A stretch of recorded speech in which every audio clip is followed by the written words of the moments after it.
নাম সঞ্চারী ঘোষ।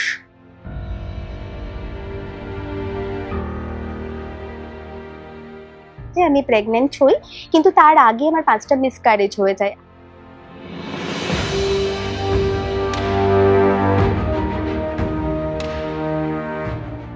সেটা আমার হাজব্যান্ডকে আমাদেরকে বলা হয় যে উনি আর বাঁচবেন না।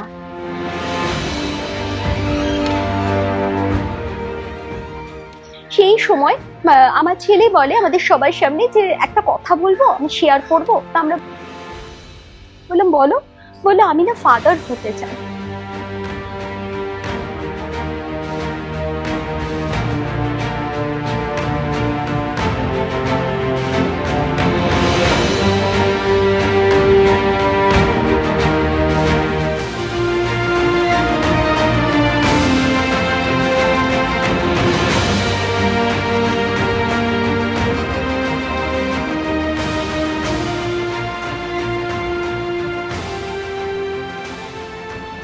সে নিজেকে প্রিপেয়ার করছে ফাদার হবে বলে। এবং আমার স্বামী, যার আর্থিক অবস্থা অনেকটা ডাউন, কিন্তু সে মানসিক শান্তিতে আছে, সে কিন্তু খুব ভালো আছে। তার জন্য আর কোনো এবং আমি তো নিজেকে সমর্পণ করে দিয়েছি আমার প্রভুর কাছে।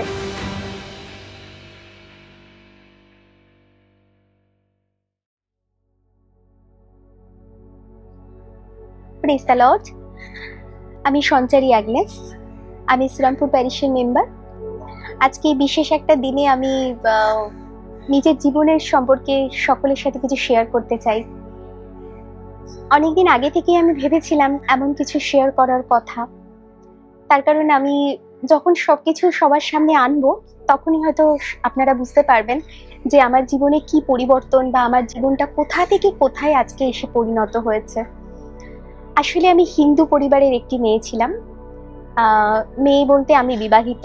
আমার বাবার সারনেম হচ্ছে মুখার্জি, সঞ্চারী মুখার্জি থেকে বিবাহিত, বৈবাহিক জীবনের পর আমার নাম সঞ্চারী ঘোষ।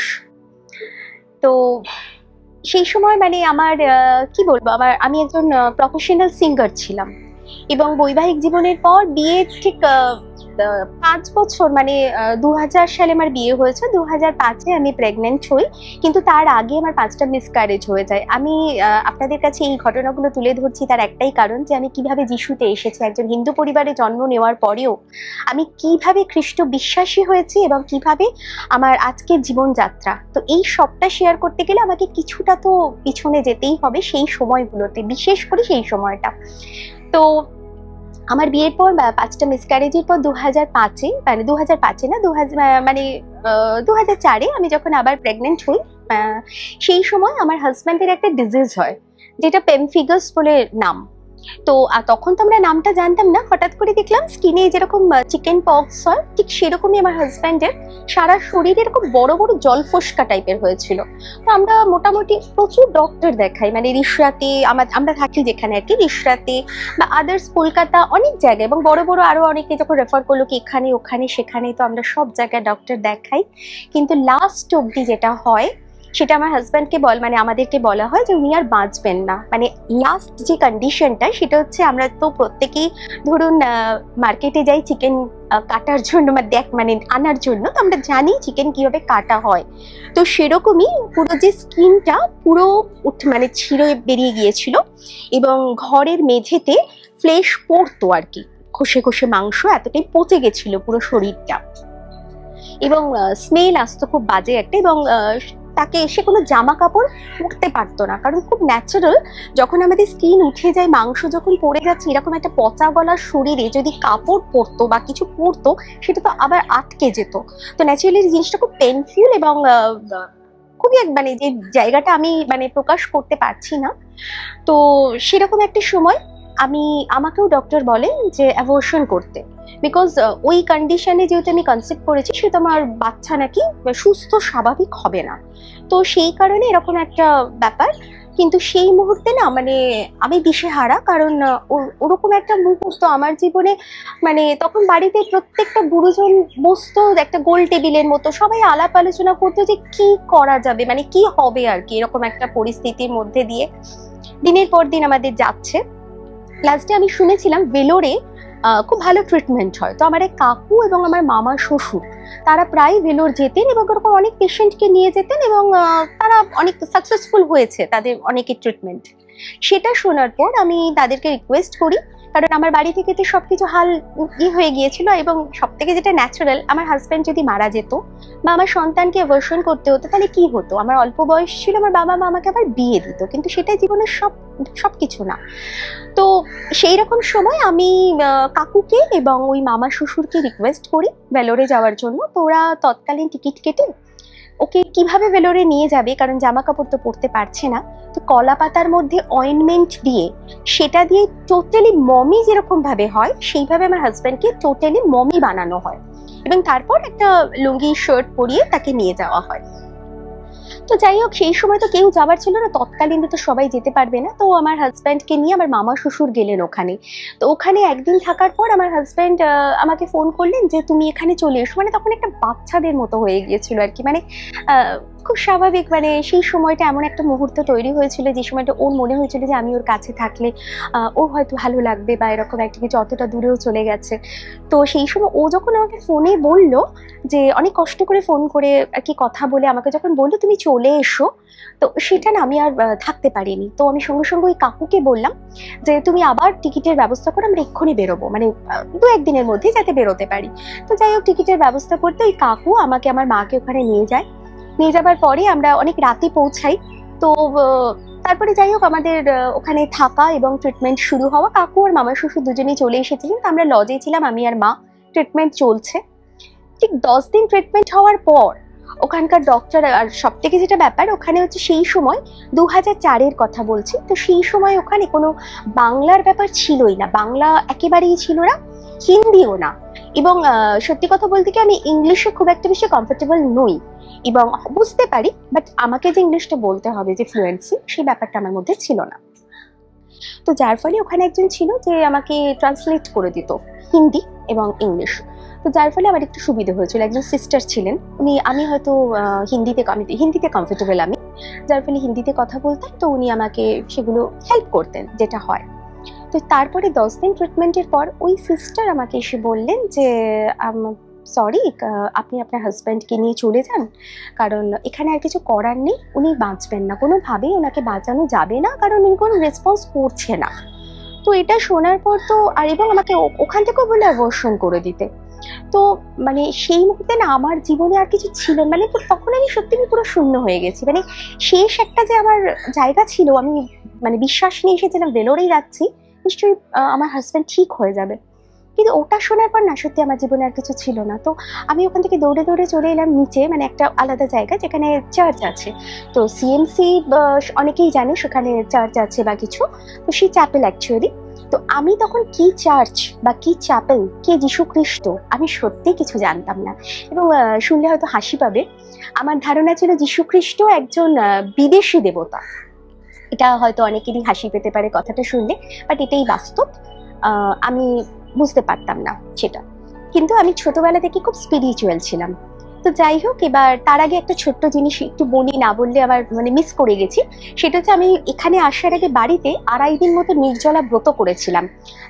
আমার কাছে একটা ক্যালেন্ডার ছিল, সেই ক্যালেন্ডারে মানে নারায়ণ লক্ষ্মীকে সিঁদুর পরিয়ে দিচ্ছে, সেইটা দেখার পর আমি প্রার্থনা করি যে যেভাবে তুমি মানে তুমি তোমার স্ত্রীকে সিঁদুর পরিয়ে দিচ্ছ, তুমি জীবিত আছো তাই তিনি সিঁদুর পরছেন, সেরকমই আমার স্বামীকে বাঁচিয়ে দাও, যাতে আমার মানে আমিও আমার স্মৃতির সিঁদুরটা অক্ষত থাকে।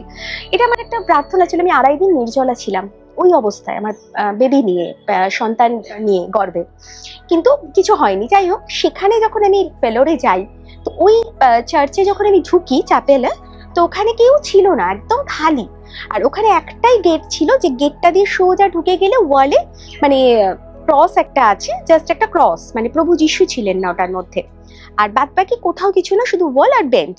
তো আমি একদম দরজা দিয়ে ঢুকে লেফটে একটা বেঞ্চ পেয়ে আমি শুধু বেঞ্চে এরকম ভাবে বসে মাথা নিচু করে পাগলের মতো কেঁদে যাচ্ছি, আমার মুখে কোনো ভাষা নেই, শুধু কেঁদেছি। সেই সময় না আমার ঠিক সামনে মানে দুটো পা, মানে একজন মানুষ দাঁড়িয়ে আছেন, যিনি সাদা, যেরকম ফাদাররা পরে থাকেন, সবাই জানে সেটা। তো ফাদার মানে ফাদার ছিলেন উনি একজন, হয়তো মানে আমার সেই সময়কার জাস্ট আমার যে জিনিসগুলো আমি আপনাদের সামনে তুলে ধরছি। তো এখানে এরকম দাঁড়িয়ে রয়েছেন, আমি শুধু ওনার পা দেখছি আর ওনার পোশাকের সাদা অংশটুকু। তারপরে আমি কাঁদতে কাঁদতে আমি ওনার পায়ে পড়ে গেছি, জাস্ট পায়ে পড়ে কাঁদছি। তার আগে যদি উনি আমাকে একটা প্রশ্ন করেছেন এবং সেটা বাংলায়, কি হয়েছে মা? তো ওইটা শোনার পর না আমি জাস্ট ওনার পায়ে পড়ে গিয়ে প্রচন্ড কাঁদছি, আমার মুখের দিকে দেখিনি। কাঁদতে কাঁদতে আমি ওনাকে সবটা বাবা বলে ডেকেছি ওনাকে আমি, যেটা আমাদের তখন হিন্দু ধর্মে আমরা সচরাচর বাবা বলাটাই করতাম। তো সেই জায়গা থেকে আমি বললাম, বাবা আমার এই এই কন্ডিশন, বলে আমি খুব কাঁদছি খুব কাঁদছি। তো উনি আমার কাঁধটা ধরে আমাকে বেঞ্চে বসিয়ে দিয়েছেন। আমি কিন্তু তখনও ওনাকে দেখিনি, আমি এরকম ভাবে যখন বসিয়েছেন আমি বসে আছি।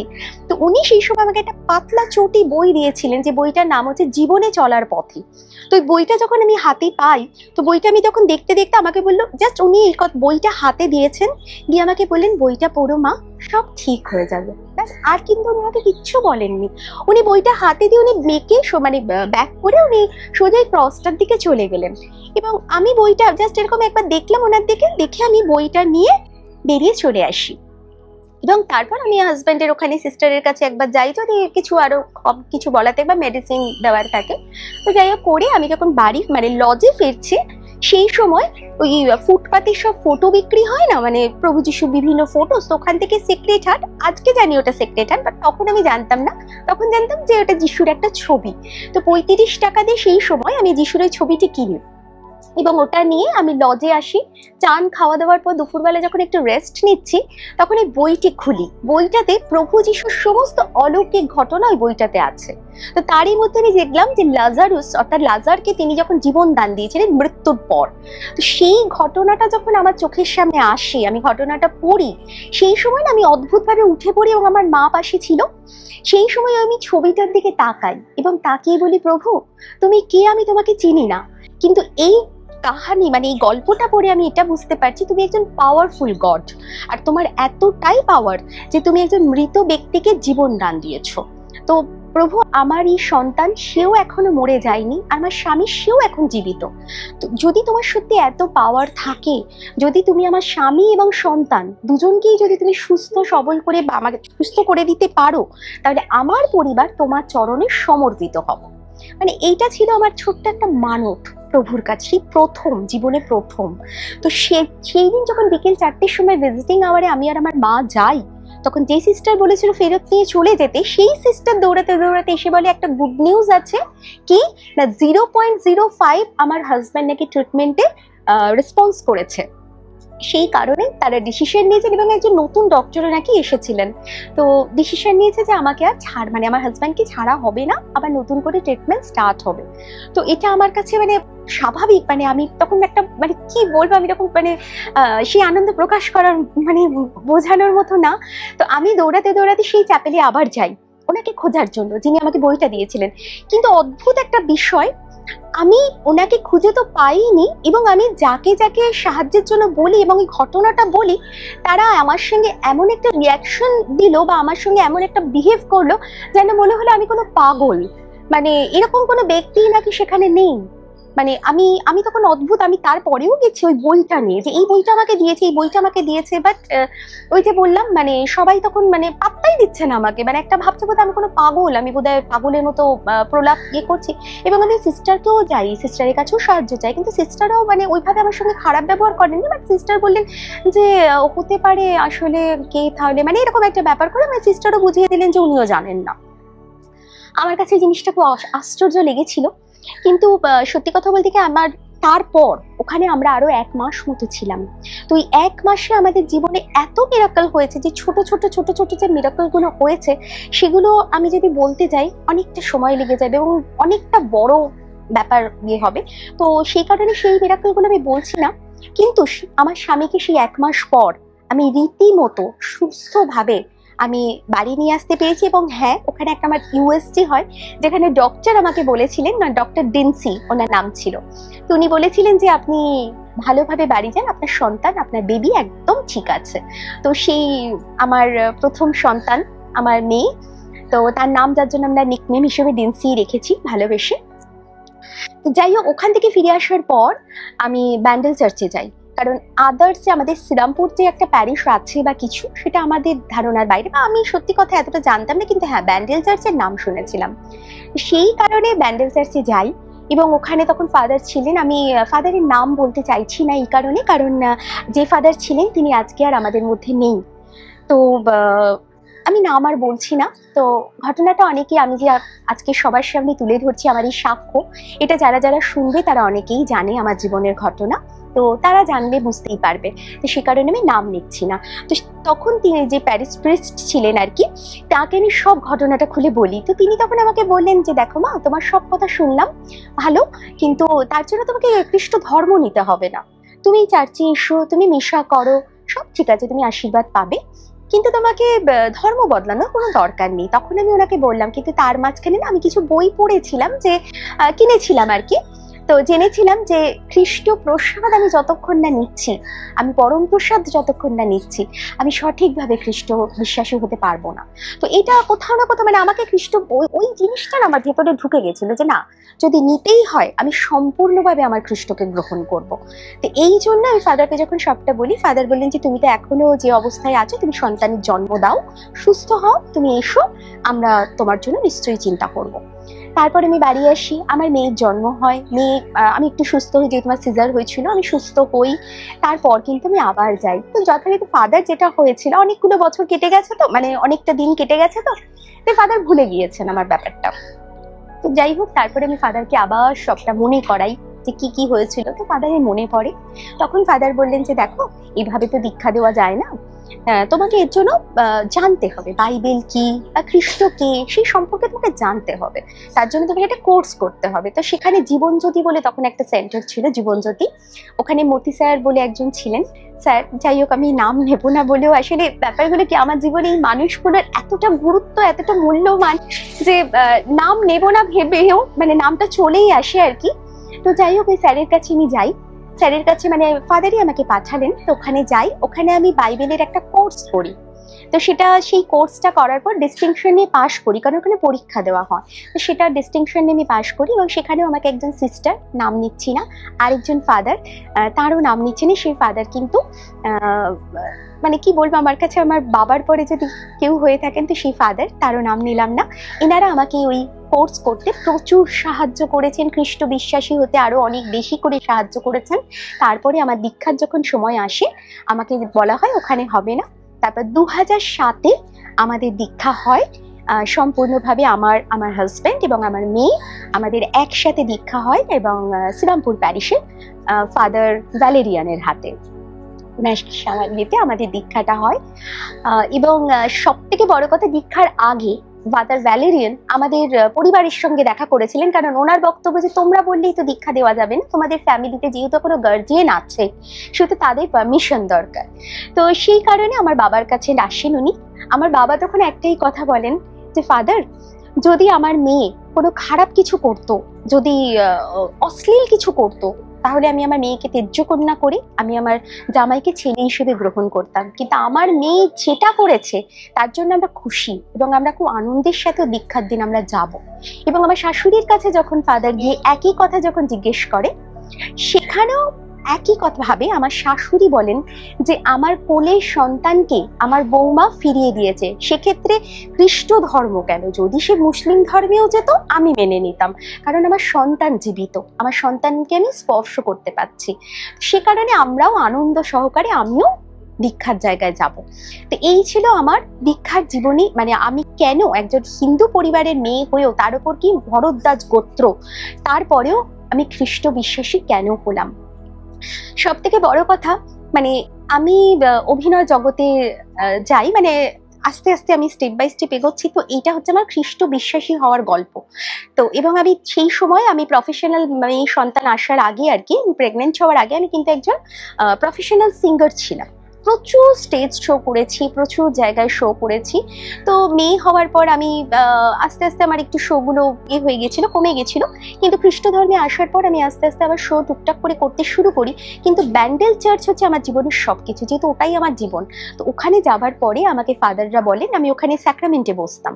আমার মেয়ের 8টা থেকে 11টা অবধি ও তো অক্সিলিয়ামে পড়তো, ব্যান্ডেল অক্সিলিয়াম। তো ওকে আমি ভর্তি করে ওখানে ঢুকিয়ে দিয়ে তখন আমি চার্চে যাই এবং ওখানে প্রেয়ার করি।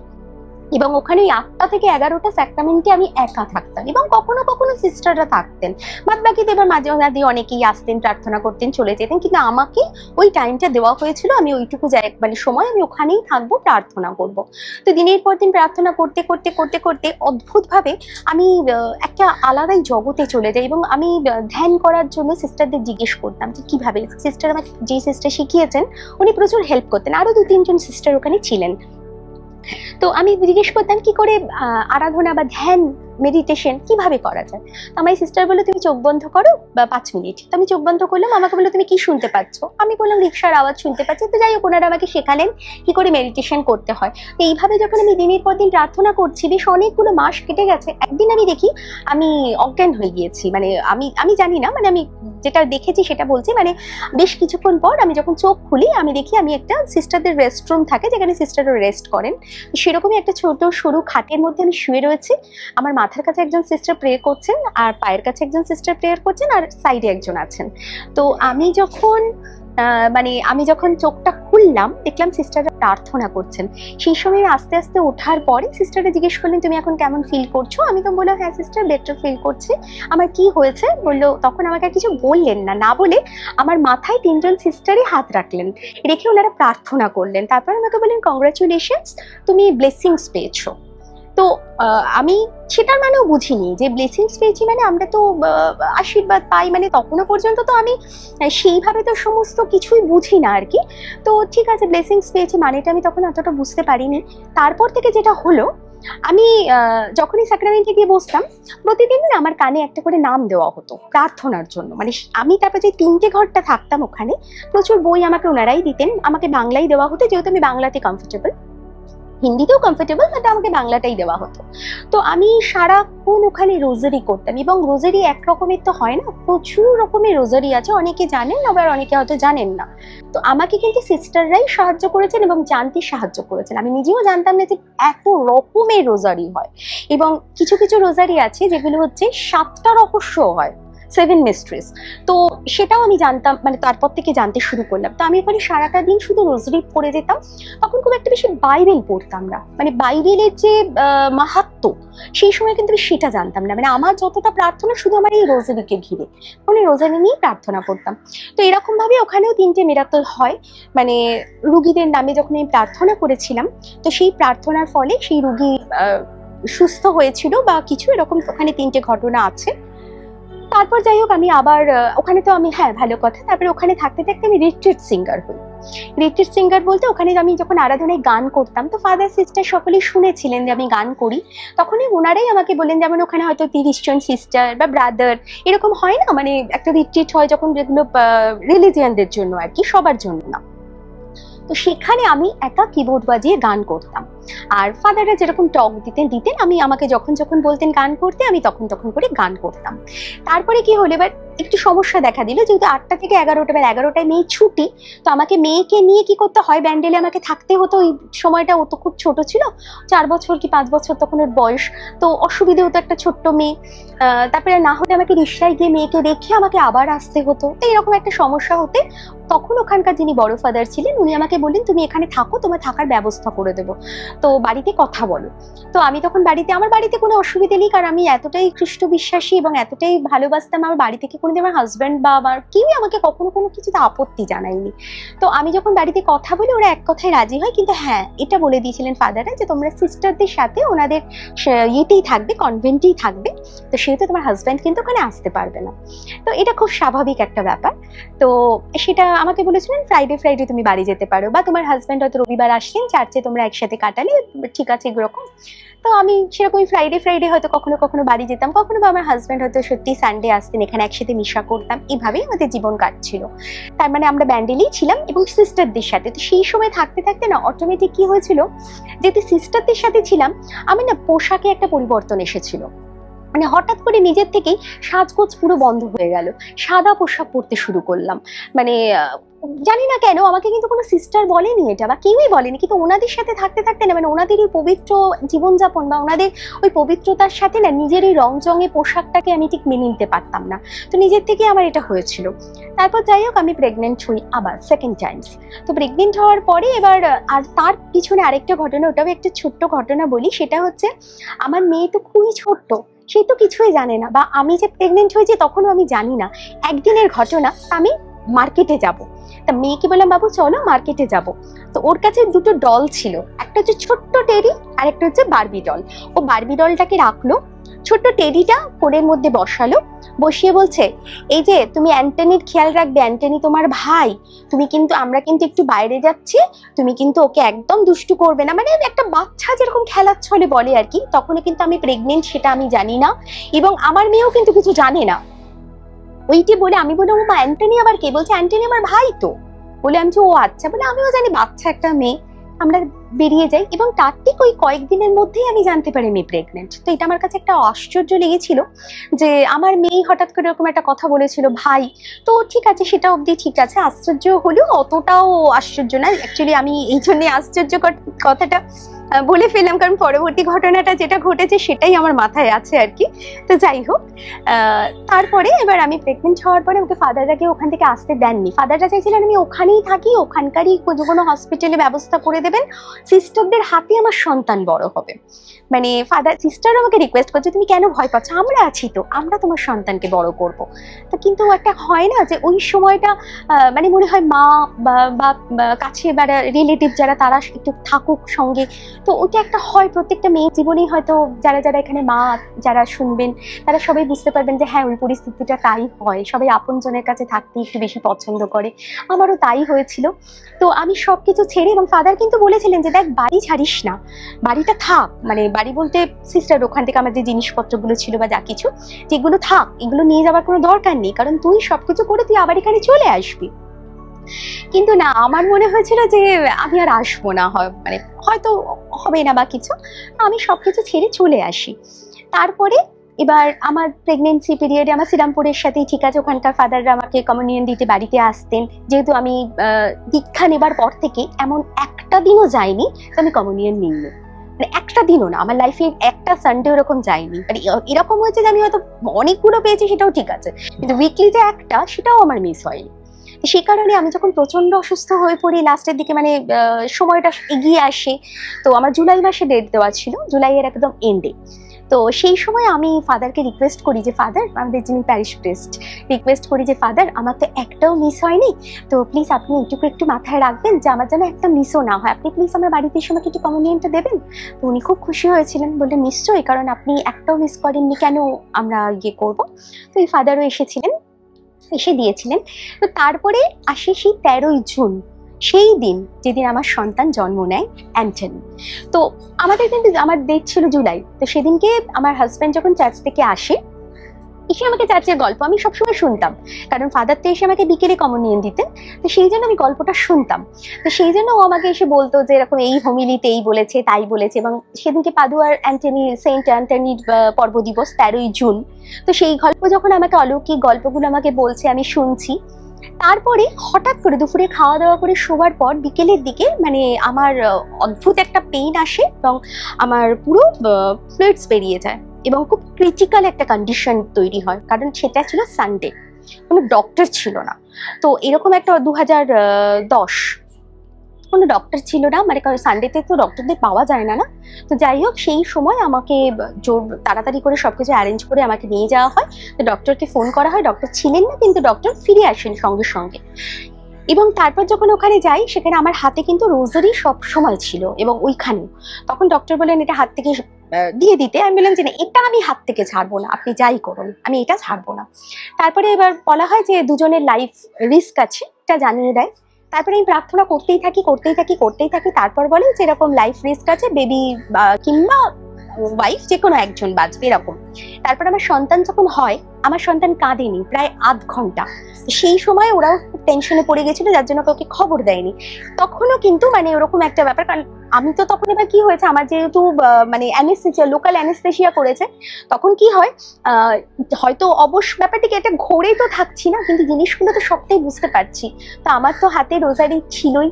তো যাই হোক না কেন, তারপরে বাচ্চা কাঁদে এবং আমি জানতে পারি, যখন আমার একটা সুন্দরভাবে আমি যখন সব সেন্সটা আমার মধ্যে আসতে থাকে, আমি যখন স্বাভাবিক হই, যখন সবাই আমার সাথে এসে দেখা করছে বা কিছু, আমি জানতে পারি আমার ছেলে হয়েছে এবং আমার পাশে তাকে দেওয়া হয়।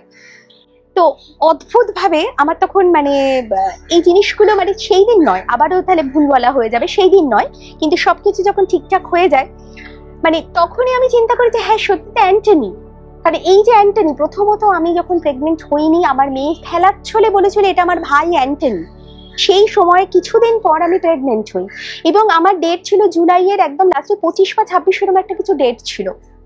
সেখান থেকে কিন্তু কি হলো, 13ই জুন মেয়ে নাম ভেবে রেখেছে অ্যান্টনি কোন মানে আগে, এখানে কি হলো 13ই জুনে কিন্তু আমার ছেলের জন্ম হলো এবং এটাও একটা মিরাকল, এবং তার নাম তো অবশ্যই অ্যান্টনি, আমার যে সন্তান। তো এই হলো আমার জীবনের আরেকটা গল্প। তারপরে এবার আস্তে আস্তে আমি একটা স্বাভাবিক জীবন, এবং আমি না মানে প্রফেশনাল সিঙ্গার হিসেবে আমি আবার গান করা শুরু করি, স্টেজ করা শুরু করি। এবং সেই যে একটা চার্চের প্রতি আমার যে ব্যাপারটা ছিল, যেটা পাগলের মতো চার্চের ব্যাপার যেটা ছিল, সেটা থেকে না আমি আস্তে আস্তে একটু একটু করে বেরিয়ে আসি বলতে আমি রবিবার রবিবার চার্চে যেতাম, কিন্তু সেই যে ঈশ্বরের প্রার্থনা করা, সেই যে একটা যে টান, সেইখান থেকে না মানে আস্তে আস্তে একটা কিরম যেন একটা অন্যরকম ভাবে একটা স্বাভাবিক জীবনে আমি চলে যেতে থাকি, মানে ওই স্পিরিচুয়াল যে ব্যাপারটা সেখান থেকে একটু আস্তে করে বেরিয়ে যাই। ছেলের তখন 2 বছর বয়স। তো আমি যে কোনো কারণে শ্রীরামপুরে মানে আলাদা একটা বাড়িতে থাকতে শুরু করেছিলাম একটা এর জন্য, আমার হাজব্যান্ড আমি আমরা পরিবার। তো সেইখান থেকে চার্চে যাচ্ছি সব করছি, কিন্তু হঠাৎই তখন ফেসবুকের মানে সোশ্যাল মিডিয়া তো বরাবরই ছিল, তো ফেসবুকেও আমি ভীষণভাবে অ্যাক্টিভ ছিলাম। তো ওইখান থেকে আমার একটা অফার আসে মিডিয়াতে, মানে অভিনয় জগতে। তো আমার এক ভাইয়ের বন্ধু আমাকে প্রপোজাল দেয় যে ও একটা শর্ট ফিল্ম করবে যেটার ক্যারেক্টার আমার মুখের সাথে যাচ্ছে, তাই আমাকে অফার দেয়। আমি হেসে উড়িয়ে দিই, কারণ অভিনয় সম্পর্কে আমার কোনো কিছুই জ্ঞান ছিল না। বাট ও আমাকে বলে তুমি এসো, একটা অডিশন হবে। অডিশন দিতে যাই হাসতে হাসতে, মানে একটা খেলার চল, আমি তো জানি হবে না, বাট সেই অডিশন দিতে গিয়ে আমি সেখানে সিলেক্ট হই এবং সেটা নাকি এত ভালো অডিশন হয়, যারা যারা এসেছিল তারা প্রত্যেকে প্রশংসা করলো। সেখান থেকে আস্তে আস্তে করে মানে আরেকজন, মানে সেই সময় বাংলার একটা সিআইডি হতো, সেখানকার একজন ছিলেন ক্যারেক্টার, তো তার আমি ফ্যান ছিলাম, তার সঙ্গে যোগাযোগ ছিল ফেসবুকে, তিনি আমাকে ডাকলেন, সেখানে গেলাম। মানে অদ্ভুত ভাবে না আমি কোথা দিয়ে আমি মিডিয়াতে যুক্ত হলাম এবং আমি একজন অভিনেত্রী হয়ে গেলাম। এবং আমার জীবনের প্রথম অভিনয় হচ্ছে টিভির সামনে, সেটা হচ্ছে 2014 16ই অগস্ট। 2014 16ই অগস্ট আমার জীবনে প্রথম আরেকটা অধ্যায় শুরু অভিনেত্রী হিসেবে। এবং তারপরে ধীরে ধীরে আমি তখন মানে পুলিশ ফাইলস করতে করতে, মানে ওটা দিয়ে আমার অভিনয় জগৎ শুরু। এবং এই পুলিশ ফাইলস করতে করতে ওটাতে আমি প্রচুর পরিচিতি পাই, মানে মানুষ যত না অন্য সিরিয়াল থেকে আমাকে চিনেছে, কিন্তু এত বেশি পুলিশ ফাইলস করেছি, সবাই আমাকে ওইটা দেখে প্রত্যেকে চিনতে পারতো, এবং রাস্তাঘাটে সবাই চিনতে পারতো। তারপর তো মিডিয়া মানে আলাদাভাবে ফিল্ম জগতে, মানে অর্থাৎ মুভিজ করা, শর্ট ফিল্ম করা। এবং শর্ট ফিল্ম আমি যে ডিরেক্টরের বেশি কাজ করেছি তারও আমি নাম নিচ্ছি না, অনেকেই তাকেও জানে। তো সেই ডিরেক্টরের যতগুলো শর্ট ফিল্ম সবকটাতে কিন্তু অ্যাওয়ার্ড পাওয়া হয়ে, মানে আমরা অ্যাওয়ার্ড পেয়েছি বিভিন্ন জায়গা থেকে। তো সেই শর্ট ফিল্ম, তারপরে আরো অনেক সিনেমা, লাস্ট অব্দি অনেক ভালো ভালো ডিরেক্টর, বড় বড় ডিরেক্টরের কাজও আমি করেছি। তারপরে সেটা আমার মোটামুটি কোভিডের মানে তার ওই কাজ করেছি আমরা, কোভিড বোধহয় 2020-তে বোধহয় কোভিড এসেছে, এরকমই একটা বোধহয় টাইমিং হবে, আমার ঠিক এক্সাক্ট মনে নেই, বা 2019-এর এন্ডে। তো সেই সময় আমি একটা খুব বড় সিরিয়াল করছিলাম, যে সিরিয়ালটা শুরু থেকে শেষ অব্দি আমি কাজ করেছি। তো কিন্তু কোভিডের জন্য কি হয়েছিল, কিছুদিন বন্ধ ছিল, তারপর আবার কাজটা শুরু হয়। তার মাঝখানে আমার মা মারা যায়। তো আমার বাবা 2020-তে মারা যায়। তো বাবা মারা যাবার পর অদ্ভুতভাবে আমাদের চার্চেরই একজন দিদি, যিনি আমাকে হঠাৎ করে, মানে তারপর এই যে এতটা বছর, মানে 2019 আর আমি কাজ 2015 2020, হ্যাঁ ওরকমই হবে, মাঝখানে টুকটাক কাজ করেছিলাম। এই যে সময়টার মধ্যে আমার চার্চের সাথে না সম্পর্ক পুরোপুরি বন্ধ হয়ে গিয়েছিল। মানে আমি চার্চে যেতাম হয়তো বড়দিনে যেতাম, আর ওই গুড ফ্রাইডের সময়টা, ইস্টারের সময়, ওই টাইমটুকু, আর মাঝে মাঝে হয়তো একদিন সময় পেলাম চলে গেলাম, মানে সেটাকে ধরা যায় না। তো এরকম ভাবে জীবন কাটছিল। এবং যেটা সব থেকে একটা মানে অশ্লীলতা, মানে মানে আমার জীবনটা না একদম বদলে গিয়েছিল। মানে আমি ফিল্ম জগতে যাবার পর আমি তার জন্য কাউকে দায়ী করব না, কারণ কার জন্য বা কার মানে এই জগতে গেছি বলে এই সমস্ত কথাগুলো বলে আমি কাউকে ছোট করব না। কারণ করেছি তো আমি, করেছি কিন্তু আমি সমস্ত রকমের যা কিছু হতে পারে, মানে নেশা করা থেকে রীতিমতো অ্যাডিক্টেড, সেটা ড্রিঙ্ক এবং সিগারেট, আরো অনেক রকমের, মানে যত রকমের পাপ, মানে বলতে গেলে আমি একজন নিকৃষ্ট পাপী যাকে বলে।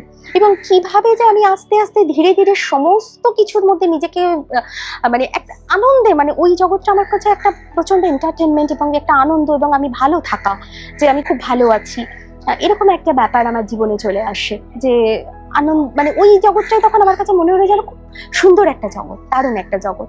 তো এর মাঝখানে কিছু জিনিস আমার জীবনের গল্প আছে, যেটা আমার পার্সোনাল জীবনে।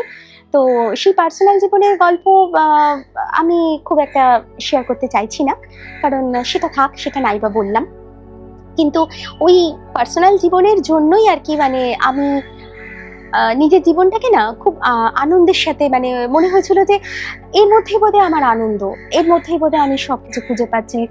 একটু বলে না, মানুষ যখন দিশেহারা হয়ে যায়, মানুষের জীবনে যখন আর কিছু থাকে না, মানুষটা যখন একা হয়ে যায়, তখন মনে হয় যেন যেটা পাচ্ছি সেটাই বোধহয় আমার কাছে সবকিছু। মানে ঠিক সেরকম ভাবে না আমি ভেসে গেছিলাম।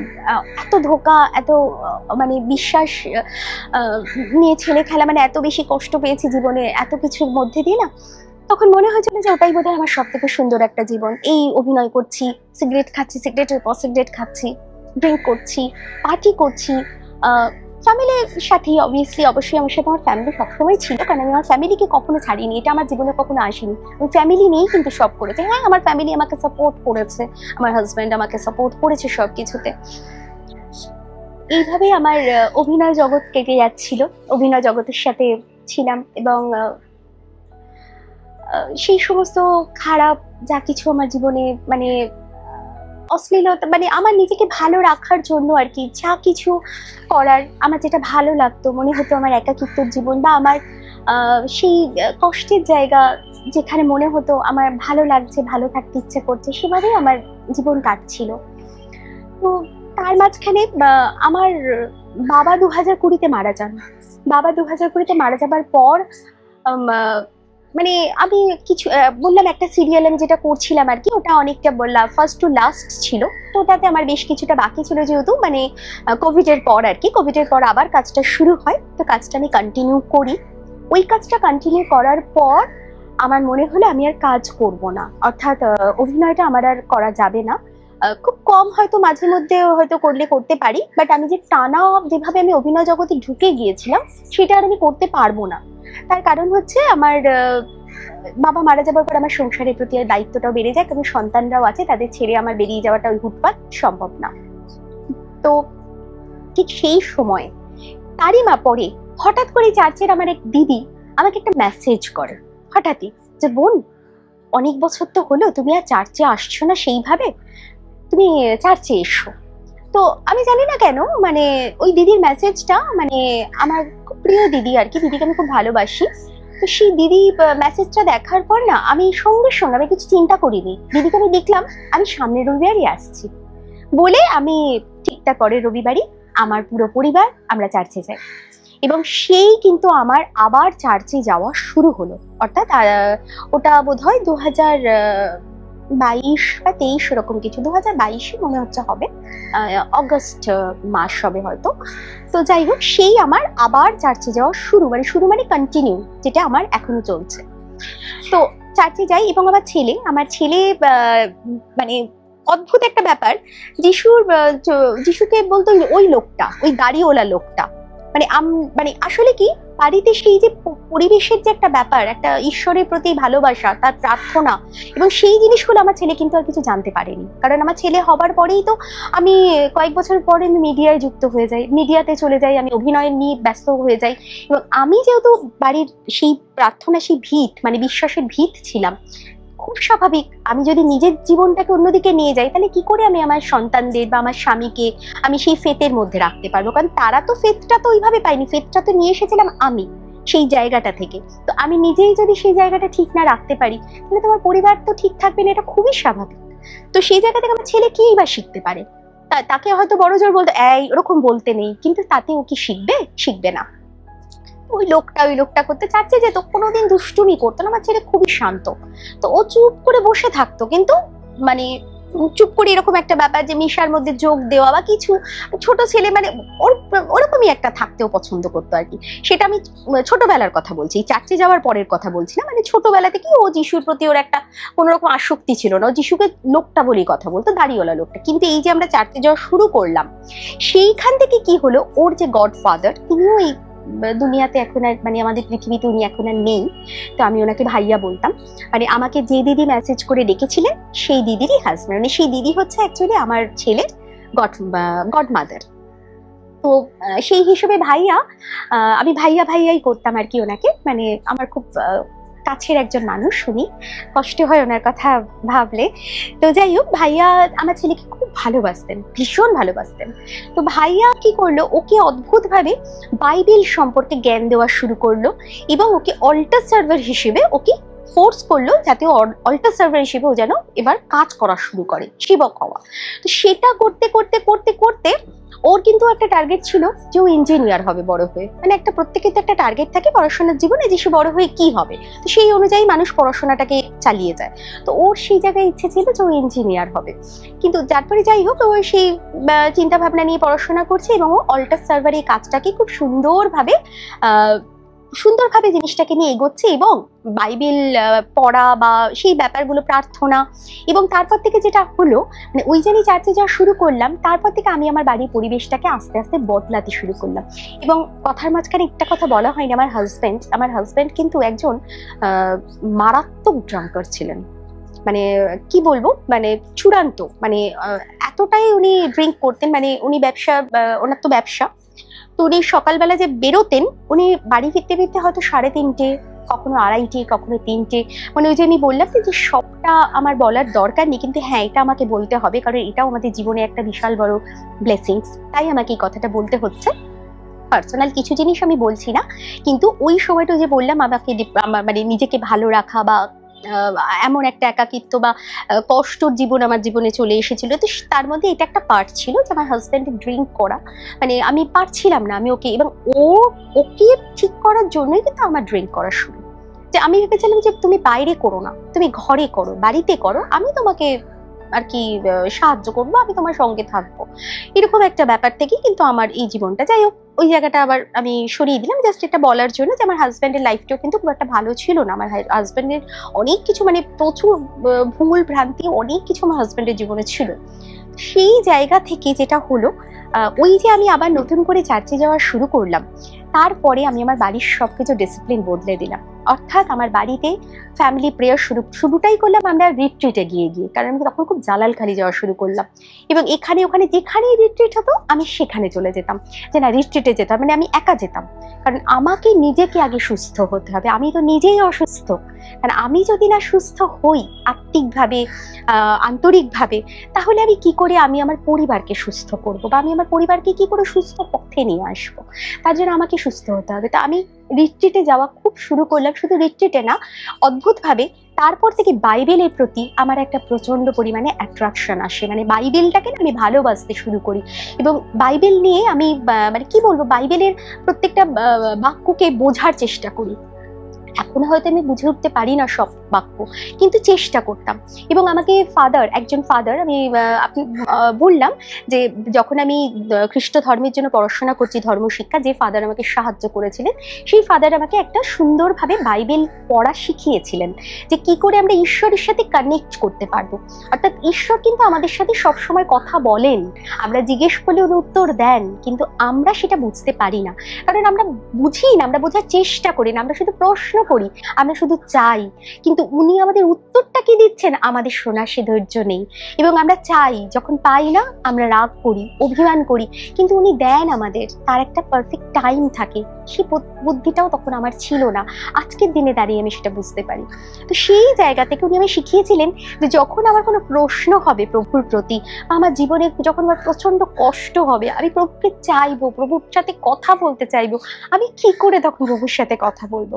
তখন আমাকে উনি বলেছিলেন, তখন তুমি প্রভুর সামনে বসবে, চোখটা বন্ধ করবে, প্রভুকে ডাকবে, বলবে প্রভু আমার তোমার সাথে অনেক কিছু বলার আছে, তোমার থেকে অনেক কিছু জানার আছে, আমার জীবন তোলপাড় হয়ে যাচ্ছে, আমি প্রশ্নের উত্তর খুঁজে পাচ্ছি না, প্রভু তুমি আমায় সাহায্য করো। তারপর তুমি চোখটা বন্ধ করবে, বাইবেলটা যেভাবে খুশি তুমি খুলবে, তারপর একটি আঙুল নিয়ে বাইবেলের যে কোনো একটি পদে, যেখানে তোমার মন চাই তুমি রাখবে, সেখানে ঠিক যে পদটা তুমি পাচ্ছ সেই পদটাকে তুমি বারবার পড়বে, সেই পদটাকে পড়ে তুমি বোঝার চেষ্টা করবে। ওই পদে তুমি যদি বুঝতে পারো, হয়তো শুরুতে তুমি বুঝতে পারবে না, কারণ সম্ভব না, তার বাক্য বোঝা কি এতটাই সহজ? তো সেই জায়গা থেকে চেষ্টা করবে, তারপর দেখবে ওই পদ থেকেই কিন্তু তুমি তোমার উত্তরটা পেয়ে গেছো। তো সত্যি সেই সময় না আমি সব সময় বুঝতে পারতাম না, কিছু কিছু সময় বুঝতে পারতাম, আর যখন বুঝতে পারতাম না ফাদারকে ফোন করতাম, যে ফাদার আমাকে একটু বলুন না, এটা আমি প্রশ্ন করেছি, আমি এটা পেয়েছি। ফাদার আমাকে বলতেন, আচ্ছা আমি একটু রাখি, আমি তোমাকে কিছুক্ষণ পর ডাকছি। ওনার ডাকা মানে হচ্ছে উনি আমাকে ফোন করবেন। তো ঠিক তাই উনি বেশ কয়েক মিনিট পর উনি ওকে ফোন করতেন, করে ওকে সুন্দরভাবে বুঝিয়ে দিতে এবং অদ্ভুতভাবে আমি সত্যি আমার উত্তর পেয়ে যেতাম। তো এইভাবে না বাইবেলের প্রতি আমার একটা নেশা হতে শুরু করলো, যেটাকে বলে সত্যিকারের নেশা। যে নেশা আমরা অন্যান্য কাজে করে নিজের জীবনটাকে নষ্ট করি, সে নেশা না, এই নেশা একটা পবিত্র নেশা। আর সত্যি আমি এখন যেখানেই যাই আমার সঙ্গে তো আমার বাইবেলটা থাকে, বাইবেল ছাড়া আমি কোথাও যেতে পারি না, মানে ওটা আমার সঙ্গী এখন। তো তারপরে আমি আমার যে জীবনে কষ্ট পেয়েছি, সেটা আমার স্বামীর দরুন হোক বা আমার একাকিত্ব জীবন, মানে যেটা আমার জীবনে আমি একটা কষ্ট পেয়ে যে জীবনটা আমার অন্যদিকে নিয়ে গতিতে চলে যাচ্ছিল, সেই সময় না আমি প্রভুর কাছে যখন প্রার্থনার দিনের পদে আমার প্রার্থনা বেরিয়ে যেতে লাগলো, সারাক্ষণ প্রার্থনা করতে শুরু করলাম। এবং মানে আজকের দিনে দাঁড়িয়ে মানে আমি নিজেকে, মানে আমি কি বলবো, তারপর হ্যাঁ যেটা সব থেকে বড় কথা সেটা হচ্ছে আমি না সাজতে প্রচন্ড ভালোবাসতাম। মানে সে সাজ মানে কি, মানে প্রচন্ড সাজ এবং পোশাক আশাক থেকে শুরু করে সব রকমের পোশাক আমি পরতাম। এবং মনে হতো যেন আমি সামান্য একটু পাশের একটা দোকানে যাচ্ছি, সেখানে মনে হতো মেকআপ ছাড়া বেরোবো কি করে। এবং যেটা সব থেকে বড় কথা, আমার নিজেকে খুব কুৎসিত মনে হতো যে আমাকে খুব বাজে দেখতে। মানে আমার অ্যাকচুয়ালি মা, আমার শাশুড়ি, মানে আমার সবাই, মানে আমার মামার বাড়ি, মানে মা এরম, মানে সবাই খুব সুন্দর ছিল। তো সেই জায়গা থেকে না আমার নিজেকে মনে হতো আমি খুব কুৎসিত, আমাকে দেখতে ভালো না। তো এই জিনিসটা আমার মনের মধ্যে দাগ কাটতো বলে আমি না নিজেকে সুন্দর করার জন্য খুব মেকআপ করতাম, চড়া মেকআপ, অর্নামেন্টস, সেরকম পোশাক আশাক পরে সব সময়। ছবি তুললে, মেয়ে কোনোদিন বাড়িতে যদি ছবি তুলতে যেত, আমি তো এই মেকআপ করা নেই, ছবি তুলবে না, অর্থাৎ বাইরের লোক আমার অরিজিনালটা দেখে ফেলবে না, এরকম একটা ব্যাপার। কিন্তু আজকের দিনে দাঁড়িয়ে না আমি মনে করি আমি খুব সুন্দর, আমি মানে আমাকে সত্যি দেখতে খুব সুন্দর। তার একটা কারণ আছে, কারণ আমরা বাইবেলে পড়েছি যে পিতা পরমেশ্বর তার সাদৃশ্যে কিন্তু আমাদেরকে সৃষ্টি করেছেন, আমাদের বানিয়েছেন। তাহলে পিতা পরমেশ্বর তার সাদৃশ্যে আমাদের বানিয়েছেন, আমরা কি করে কুৎসিত হতে পারি? আমরা তো কুৎসিত হতে পারি না। আর আমরা যদি নিজেদেরকে কুৎসিত ভাবি, তাহলে তো আমরা পিতা পরমেশ্বরকে ভাবছি না তিনি খুব কুৎসিত, এটা তো হতে পারে না, তিনি তো কখনো কুৎসিত হতে পারেন না, তার সাদৃশ্য। তো সেই দিন থেকে আমার মনে হওয়া শুরু হলো, আমি তো সুন্দরী, আমি তো কুৎসিত নই, তাহলে আমি কেন সাজবো না, আমি আর সাজবো না। এবং আমি সাদাটাকে আমি প্রচন্ড অ্যাভয়েড করতাম, তার কারণ আমার গায়ের রং কালো। আমার মনে হতো আমি যদি সাদা পরি আমাকে তো ভূতের মতো লাগবে, খুব বাজে লাগবে। কিন্তু আজকের দিনে দাঁড়িয়ে মনে হয় এই সাদাটাই তো আমার পোশাক, এই সাদার মধ্যে আছে পবিত্রতা। আর যখন এই সাদা পোশাক, যখন আমি নিজেকে, যখন আমি এখন আয়নার সামনে দেখি, বা আমি যখন নিজেকে নিজের মধ্যে, এখন তো আয়নার সামনে দাঁড়ানোই ভুলে গেছি, কারণ আর ইচ্ছে করে না দেখতে নিজেকে, কিন্তু সেই ফিলিংস, সেই ধীরে ধীরে মানে এটা আমার একদিনে আসেনি, কিন্তু এটা আমার এসেছে কিন্তু ধীরে ধীরে 2024-এর হ্যাঁ নভেম্বর থেকে কিন্তু আমি আস্তে আস্তে নিজেকে আমি সমর্পণ করা কিন্তু শুরু করেছি। তার আগে থেকে একটা চলছে আমার, কিন্তু ধাপে ধাপে ধাপে ধাপে আমি কিন্তু ঈশ্বরের দিকে এগোচ্ছি। কিন্তু তারপর আমার জীবনে মনে হলো যে আমার জীবনটাই বোধহয় শুধু প্রভুর জন্য। আমার জীবনে এই যে আমি কারোর জন্য কষ্ট পাচ্ছি, কেন পাবো, কেন পাবো? তার মানেটা কি? আমার জন্য তো তিনি আছেন, এবং আমি তাকে না আমার প্রেমিক যিশু বলে মনে করি। মানে সবাই যিশুর সাথে একটা করে সম্পর্ক তৈরি করে, কেউ বন্ধু বলে, কেউ বাবা বলে, কেউ পিতা বলে, কেউ যার যেটা মনে হয় সে সেটা বলে, কিন্তু আমার কাছে তিনি প্রেমিক যিশু। এবং হয়তো সেই কারণেই আমি বোধহয় ওনার অপেক্ষাতেই বসেছিলাম। এবং সব থেকে যেটা বড় কথা, সিগারেট আমি প্রচুর, হ্যাঁ তারপরে যখন আমি প্রভুতে আসি, আমি চার্চে আসা শুরু করি, কিন্তু আমি সিগারেট আমি ড্রিঙ্ক করা বন্ধ করি, কিন্তু সিগারেট আমি কিছুতে ছাড়তে পারছিলাম না। মানে আমার খুব সমস্যা হচ্ছিল ওটা ছাড়তে। কিন্তু অদ্ভুত ভাবে আমি একদিন যখন সিগারেট হাতে আছে আমার মনে হলো যে আমি তো রোজারি করি, তো আমি তো এভাবে আমি যখন রোজারি করি, তো সেইখানে আমার সিগারেটটা আমি কিভাবে ধরে, মানে জানি না কেন আমার না ভেতর থেকে একটা খুব কষ্ট হলো, একটা খুব অদ্ভুত একটা ফিলিংস হলো, আর সেই যেন ওটাকে ছুঁড়ে ফেলে দিলাম। তারপর থেকে না আমার ওই জিনিসটার প্রতি আর কোনোদিন আকর্ষণ হয়নি, আমার কোনোদিন হয়নি। এবং তারপর থেকে আমার সবকিছু কিন্তু এই রোজারি, এবং এটি আমার জীবন, এটি আমার সবকিছু। এবং তারপর আস্তে আস্তে আমি আমার সমস্ত সাজগোজ সমর্পণ করলাম, এবং আমার এই মাথা ঢাকা এটাও কিন্তু আমার নিজের ইচ্ছে। কারণ তখন মনে হলো সিস্টারদের জীবনের কথা, যে আমি তো কখনো সিস্টার হতে আর পারবো না, কখনো এটা সম্ভব না, কারণ সে সৌভাগ্য আমি করিনি। কিন্তু হ্যাঁ, আমি জীবনটা তো অতিবাহিত করতেই পারি, সেখানে তো আমার কোনো বাধা নেই। আমি তো সিস্টারদের মতো হয়তো পোশাক পরতে পারবো না, আমি সিস্টারদের মতো কিছুই করতে পারবো না, কিন্তু আমি তো ঈশ্বরকে ভালোবাসতে পারবো। আমি তো যিশুর সেবিকা হতেই পারি, আমি সেবাদাসী হতেই পারি। সেখানে তো আমাকে কেউ বারণ করতে পারবে না, কারণ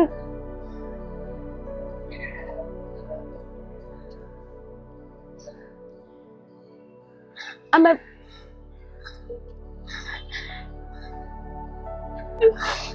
আমার ব্যক্তিগত জীবনে জন্ম থেকে এমন অনেক ঘটনাই আছে যা আমি তো সবটা বলতে পারবো না, বা সবটা বলার মতো সম্ভব না।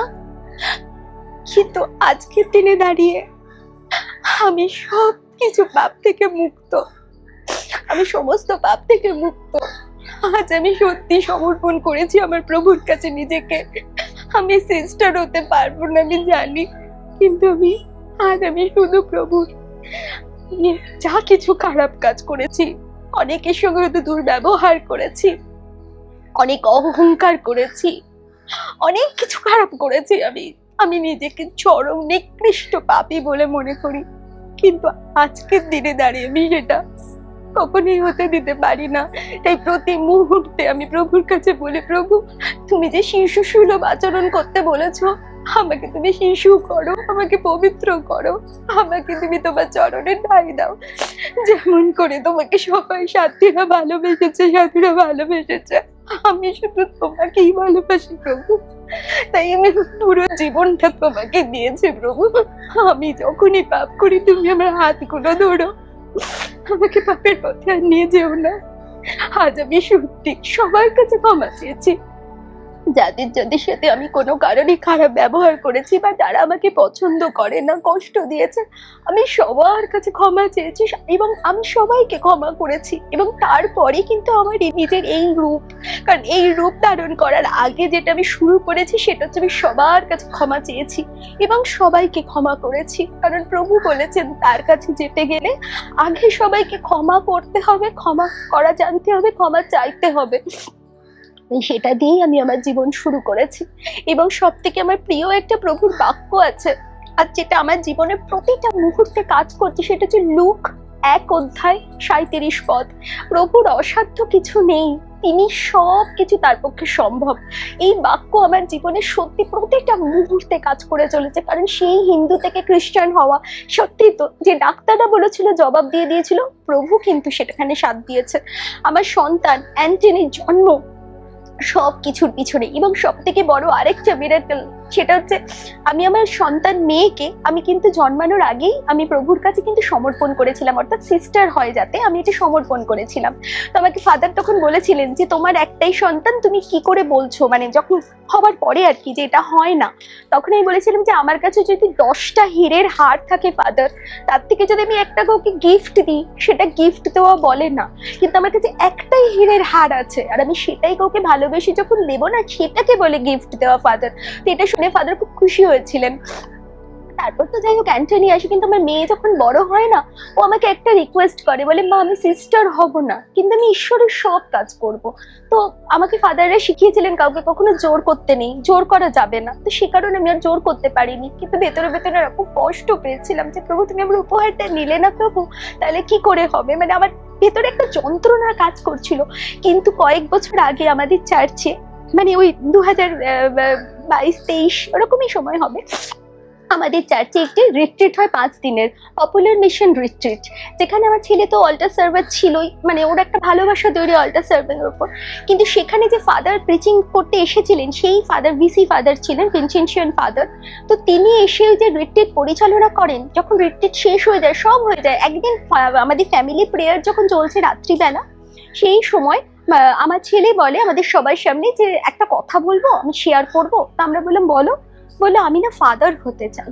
তো ওই কথাটাকে সেদিনকে খুব একটা গুরুত্ব দিইনি, কারণ মনে হয়েছিল ছোট তো, তখন ও ক্লাস 8 না 7 এরকম পড়ে, এখন তো 10-এ পড়ে, খুব একটা গুরুত্ব দিইনি। কিন্তু না, তারপর থেকে অদ্ভুত ভাবে ওর মধ্যে চেঞ্জ আসা শুরু হয়। এবং ওই যে আমার ভাইয়া, মানে ওর যে গড ফাদার, যিনি এই পৃথিবীতে এখন নেই, তো তার অবদান প্রচুর, কারণ তিনি ওকে যেভাবে গাইডেন্স, মানে ধর্ম শিক্ষার মধ্যে দিয়ে তাকে বড় করছিলেন। এবং মানে ওনারও একটা বারবার একটা কথা বড় বেশি মনে হয়, মেরা বাবু প্রেস্ট বানিয়েগা, মেরা বাবু প্রেস্ট বানিয়েগা। তো এটা ওনার শেষ একটা ইচ্ছেও ছিল। তো তারপর থেকে আমার ছেলের মধ্যে একটা অদ্ভুত পরিবর্তন, এবং সেইটার পর থেকে কিন্তু আমরাও প্রচন্ড পরিমাণে প্রার্থনা করা শুরু করি। এবং এইভাবে এখন আজকের দিনে দাঁড়িয়ে আমাদের পরিবারে শুধু প্রভু ছাড়া কিন্তু আর কিছু নেই। এবং আমার হাজব্যান্ড 3 বছর হয়ে গেছে, ড্রিঙ্ক কি জিনিস আমার হাজব্যান্ড জানে না, আমার হাজব্যান্ড জানে না যে ড্রিঙ্ক কি জিনিস। হ্যাঁ, একটা কথা, এখন আমাদের পরিবারে ফিনান্সিয়াল প্রবলেম আছে, যেটা আগে কখনো ছিল না। সত্যি প্রচুর। অনেকের হতে মনে হবে যে তখন তুই এসব করতিস না, তখন তোদের বাড়িতে টাকা, মানে প্রচুর টাকা ছিল, কিন্তু আজকে প্রভুতে আসার পর তোদের টাকা নেই, তোদের ফিনান্সিয়াল প্রবলেম। আমার ছেলে মেয়েকে পড়াতে আমার অনেক কষ্ট হয়, কিন্তু হ্যাঁ তার জন্য অনেকেই সাহায্য করেন, মানে সাহায্য বলতে ফাদারদের দরুন বা কিছু। তো সেই জায়গা থেকে যাই হোক, কিন্তু কোনোদিনই আমরা ফাদারদের থেকে সেভাবে আমাদের চাওয়া বা কিছু, এবং যে সময়টা আমরা ভালো অবস্থাতে ছিলাম, ফাদাররা আমার যেরকম হয় না, মানে কনসেশনের জন্য আমাদের হয়তো বলতো যে কনসেশন যে ব্যাপারটা থাকে স্কুলে, তো সেটার জন্য। কিন্তু সত্যি কথা বলতে কি, তখন আমার হাজব্যান্ড একটা কথা বলেছিল, ঈশ্বর যখন আমাদের ক্ষমতা দিয়েছে, তখন এটা আমরা নেব না। কেন নেব না? কারণ এটা তাদের জন্য থাক যাদের সত্যি ক্ষমতা নেই। তো এরকম ভাবে, কিন্তু হ্যাঁ আজকের দিনে দাঁড়িয়ে আমাদের অবস্থা অনেকটাই শোচনীয়, কিন্তু তাই চলে যাচ্ছেন, কোনো না কোনো ভাবে আমাদের চলে যাচ্ছে। কিন্তু যেটা সব থেকে বড় কথা, আমাদের প্রচুর শান্তি আছে। আমরা এতটা শান্তিতে আছি যেটা আমরা মানে বলতে পারবো না। প্রচন্ড শান্তিতে আছি আমরা। আমাদের বাড়িতে কোনো সমস্যা নেই, আমাদের বাড়িতে কোনো অশান্তি নেই, আমাদের বাড়িতে কোনো ঝগড়া নেই। এবং আমার মেয়ে এখন সাইকোলজি নিয়ে পড়াশোনা করছে, এবং ও রীতিমতো এখন ইউথদের মানে নিজেদের চার্চকে রিপ্রেজেন্ট করছে কলকাতায়, এবং ও ইউথদের সাথে যুক্ত আছে, প্রচুর কাজ করছে, ভালো ভালো কাজ করছে। এবং এখনকার দিনের অনেক মেয়েরা আছে যে সময় তারা কি করে, বন্ধু বান্ধব, ক্লাব পার্টি, এখানে ওখানে যাওয়া, এসব করে সময় নষ্ট করে। কিন্তু আমার মেয়ে কলেজ করে, কলেজ ছাড়া যেটা থাকে ইমাউস রিট্রিট সেন্টার, আদারওয়াইজ ICYM, আর তা না হলে নিজের চার্চে, ব্যাস এই নিয়ে লাইফ কাটছে। আমার ছেলে, সে নিজেকে প্রিপেয়ার করছে ফাদার হবে বলে। এবং আমার স্বামী, যার আর্থিক অবস্থা অনেকটা ডাউন, কিন্তু সে মানসিক শান্তিতে আছে, সে কিন্তু খুব ভালো আছে, তার জন্য আর কোনো। এবং আমি তো নিজেকে সমর্পণ করে দিয়েছি আমার প্রভুর কাছে, তাই আমার জীবনে আর এখন কোনো কষ্ট নেই, কিচ্ছু নেই। এখন আমরা শুধুমাত্র প্রভুতে আছি, ভালো আছি। এবং সব আজকের এই সাক্ষ্য যেদিন সবার সামনে আসবে, সেদিন সেই মানুষগুলো তার উত্তর পেয়ে যাবে। কারণ আমি যখন কনভার্ট হয়েছিলাম, আমাদের পাড়া মানে এক্সাক্ট পাড়া না, একটু দূরে অনেকেই আমার বাড়িতে এসে বা রাস্তাঘাটে দেখা হলে আমাকে প্রশ্ন করেছিল, হ্যাঁ রে তুই যে খ্রিস্টান হলি কত টাকা পেলি? বা কত টাকা সাহায্য দিল, আর সবকিছু আমাদের ছেলে মেয়েদের পড়াশোনাও নাকি সব ফ্রিতে হয়ে যাচ্ছে, এইভাবে আমাকে প্রশ্ন করেছিল। তখন আমি তাদেরকে হাসতে হাসতে উত্তর দিয়েছিলাম যে আমি কোনো টাকা পয়সা না, আর আমাদের এরকম ভাবে হয় না। সব থেকে বড় কথা, ফাদার তো আমাকে দীক্ষা দিতেই চাইছিল না, আমি তো তার সব থেকে বড় সাক্ষী যে আমি কিভাবে দীক্ষা নিয়েছি। তো তাকে আমি সেভাবে যখন উত্তরগুলো দিলাম গুছিয়ে বলে, তখন সে বুঝতে পারলো। কিন্তু আজকের দিনে দাঁড়িয়ে আমার মিডিয়ার অর্থাৎ আমার ফিল্ম জগতের অনেকেই আছে, এই যে এখন আমার জীবনের পরিবর্তন। আগে যখন আমার ফেসবুক কেউ খুলতো সেখানে রকমারি রিলস এবং সুন্দর সুন্দর ছবি দেখতে পেত, কিন্তু আজকে যখন হঠাৎ করে এইসবগুলো দেখছে তারা তারা আমাকে প্রশ্ন করে। তারা আমাকে অনেক, কেউ কেউ তো ভালোভাবে প্রশ্ন করে, কিন্তু কেউ কেউ আছে খুব বাজে ভাবে আমাকে কথা বলে, খুব বাজে ভাবে, মানে মেসেঞ্জারে বা ইয়েতে। খুব মনে হতো যে আমি একটা ভিডিও বানাবো, এবং আমার একটা ইউটিউব চ্যানেলও আছে। আমি বহুবার ভেবেছি, চ্যানেলটা করেছি আমি ওই এই এই যে দ্বিতীয়বার আমি আবার প্রভুতে এলাম তারপরে চ্যানেলটা করা, যেখানে আমি আমার প্রভুর বাক্য, প্রভুর বাণী, আমার গান এবং ডেইলি বাইবেল যেটা হয় আর কি, সেইটা আমি সেখানে প্রতিদিন, এটা আমার একটা কাজ। তো আমার কিন্তু এটা নয় যে আমার কটা ভিউজ হচ্ছে বা আমার সাবস্ক্রিপশন কত হলো, মানে সাবস্ক্রাইবার কত হলো, এটা মুখ্য উদ্দেশ্য না। আমার মুখ্য উদ্দেশ্য হচ্ছে 100 জনের মধ্যে 10 জনের কাছে পৌঁছে যায়, এবং তাদেরও যদি মন পরিবর্তন হয়, তারা যদি ঈশ্বরকে বোঝে। মন পরিবর্তন মানে আমি এটা বলছি না তাকে খ্রিস্ট ধর্ম নিতে হবে, সে তার পাপের পথ থেকে যদি বেরিয়ে আসতে পারে সেটাও তো অনেক। কারণ প্রভু তো তা বলেছেন মন পরিবর্তন করো, মন পরিবর্তন করাটাই অনেক বড় ব্যাপার। তো সেই কারণে আমি তাদের এই ভ্রান্ত ধারণাগুলোকে বোঝাতে চাই যে বিশ্বাসে মিলাই বস্তু, তর্কে বহুদূর। কারণ আমি বিশ্বাস করেছি, আমি শুধুই বিশ্বাস করেছি, এবং আজকে আমার এই জীবন আমার কাছে বড়ই প্রিয়। এবং আমি মানে এটা আমি আর ভেঙে বলতে পারবো না, কারণ আমার খুব ভালো আছি, প্রভুতে আছি, এবং প্রভুর সাথে কথা বলার মতো এখন জায়গায় আছি। এবং আমি সদা সর্বদা প্রার্থনা করতে ভালোবাসি, বা নিজের জন্য নয়, প্রতিটি মানুষের জন্য প্রার্থনা করতে ভালোবাসি। এভাবে যেন ঈশ্বর আমাকে আশীর্বাদ করেন, এবং আমিও আশা রাখবো যে আমার জীবনের কথা শুনে হয়তো অনেক মানুষেরও মনে হবে যে একদিনে কোনো কিছু হয় না, আর ঈশ্বর যাকে চুজ করেন, মনোনীত করেন, তার জীবনেই কাজ করেন। এই বলেই আমি আমার সাক্ষ্য দিলাম। আমার জীবনে আরো অনেক সাক্ষ্যই আছে, কিন্তু এই মুহূর্তে আমার যেটুকু বলার ছিল আমি সবার সামনে তা তুলে ধরলাম আমার প্রভুর মহিমা প্রকাশের জন্য। Praise the Lord.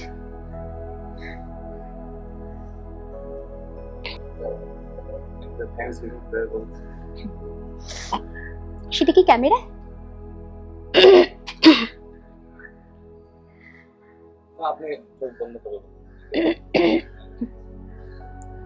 ত্রিব্যক্তি পরমেশ্বর, এই মুহূর্তে আমি তোমাকে অনেক অনেক ধন্যবাদ জানাই প্রভু।